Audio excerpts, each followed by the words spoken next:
मिनशैतानिर्रजीम बिस्मिल्लाहिर्रहमानिर्रहीम। सबसे पहले मैं सैफुल्लाह भाई का शुक्रिया मत अदा करो, बातें पे बात करो, हम सब एक हैं। कि जब मैं अभी पटन में था 2 घंटे हुए मैं वहाँ से आया हूँ। पटन बोस्तान मौलवी साहब के मदरसे में मैं खड़ा था, वहाँ मैंने पोस्ट देखी कि तंगी वाले 2 बच्चे फौत हुए हैं। वहाँ पे MPA साहब मौजूद था, उसके साथ बहुत सारे मौलवी साहब भी मौजूद थे।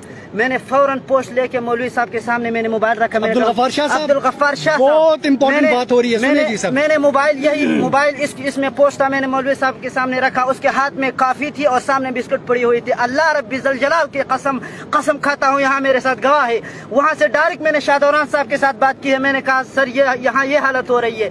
MPA साहब को मैंने कहा कि मौलवी साहब आगे ये मसला हल हुई है। मौलाना साहब तब तक खबर नहीं थे, उसने मुझे अलग करके कहा कि क्या हुआ है। उसने मुझे कहा कि ये थे कौन, मैंने कहा जाग वाले 2 बंदे थे। तब तक मुझे ये अंदाजा नहीं था कि 5 बच्चे हैं। मैं आगे आया, मौलवी साहब के साथ एक जो उसका गार्ड था उसने मुझे धक्का दिया और कोस्ताने में अल्लाह की कसम मुझे 3 बार गाली दी है। मुझे लोगों ने पकड़ कर रोका, लेकिन मैं न रोक सका। तब तक जब इस तरह इस अंगूठियों के बलबूते पर हमने इसको लेकर चेयर पे खड़ा बिठाया है। इस अंगूठे के बलबूते पर हम इसको चेयर पर बिठा सकते हैं तो हम इसको गिरा भी सकते हैं। कब्र किस मुंह से जाओगे हुक्मरानों, कब्र किस मुंह से जाओगे हुक्मरानों, शर्म मगर तुमको नहीं आती।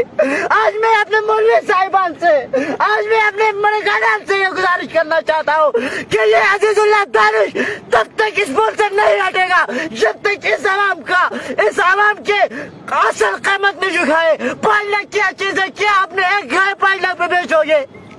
मौलवी साहब 2 घंटों से अब तक नहीं आए। रास्ते में रोड ब्लॉक था, मौलवी साहब को हमने नहीं देखा है।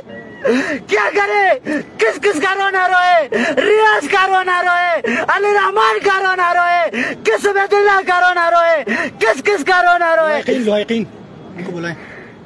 जबरदस्त, ठीक है जी। ये बड़ा इम्पोर्टेंट पैगाम था। MPA साहब को पोस्ट दिखा दिया इन्होंने और उसके बावजूद इस